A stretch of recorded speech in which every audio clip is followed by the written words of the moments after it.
So, okay, what this show is different from all the other great shows you've done before?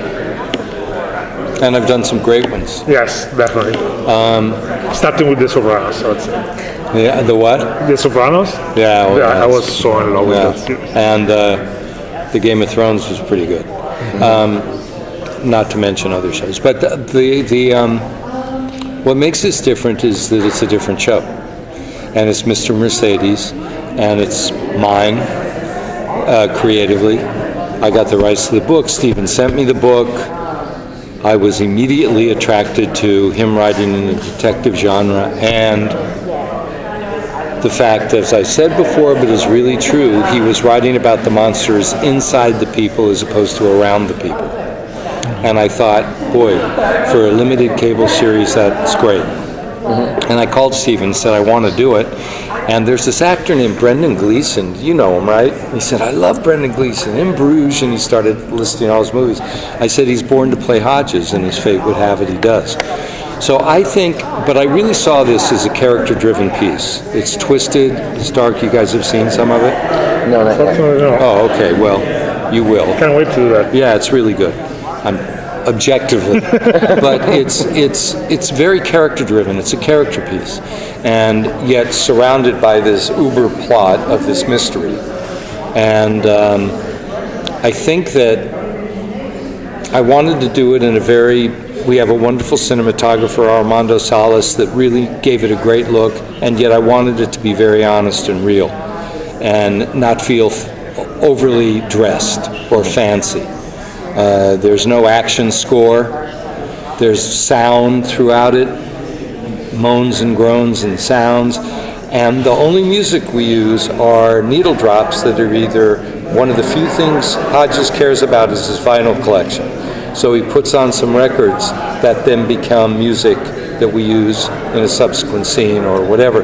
Brady, likewise, listens on his headset to some twisted-ass music.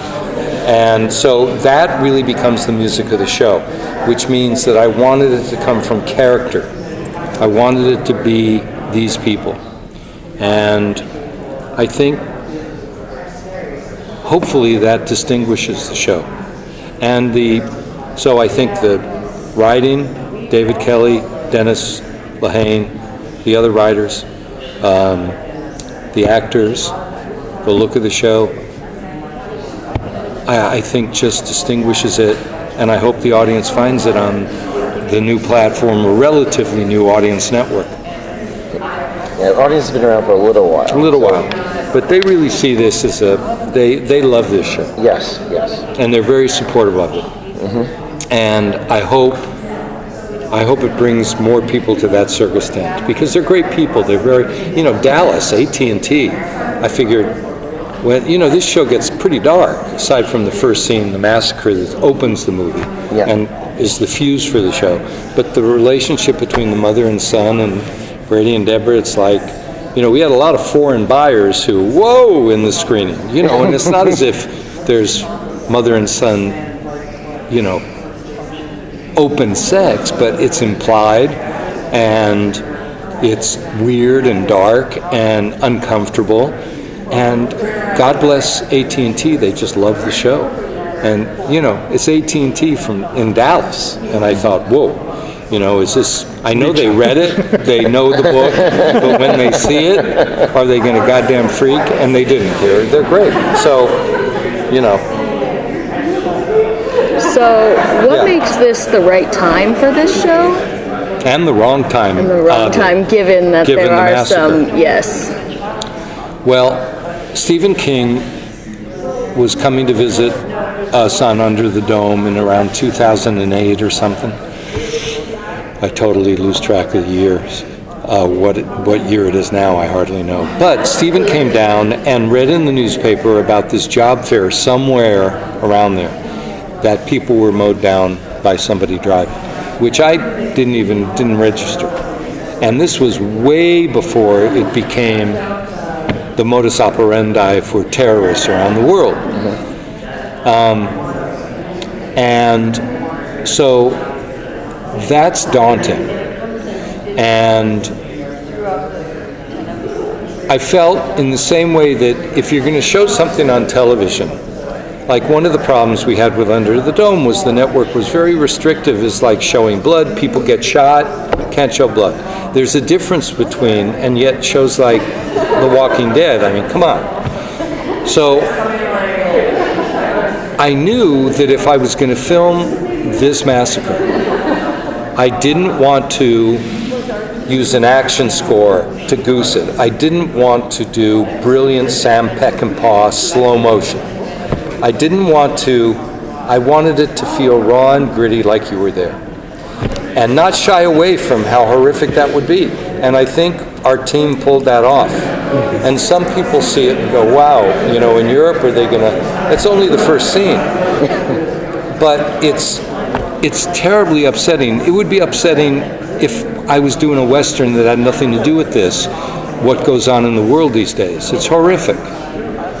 So on that level, it's terrible.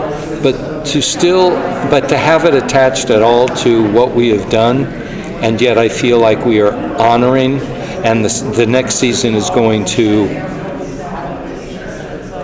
deal with the repercussions of that kind of event, and how many lives get touched and destroyed by one person's maniac maneuvers, one person, one shot, one event, and how many people's lives are affected, the ripples in the pond. And I feel like in a way that does a certain amount of honor and sheds some light to these horrible things that go on. And hopefully. Are you concerned at all about how it might be perceived?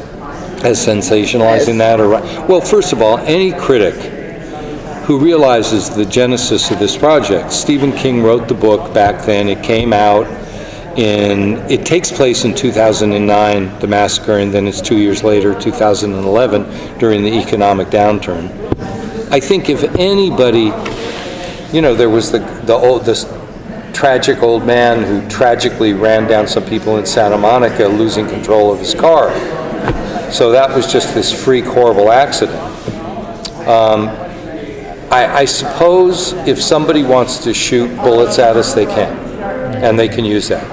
But hopefully they'll see that this was around before, and in no way are we leading with this, because it's not what the show's about. There will be three seasons like the. I hope so. I hope so. In success, Brendan Gleeson and all of us and David hope to do 3 seasons of it. Awesome. You know. Thank you, so guys.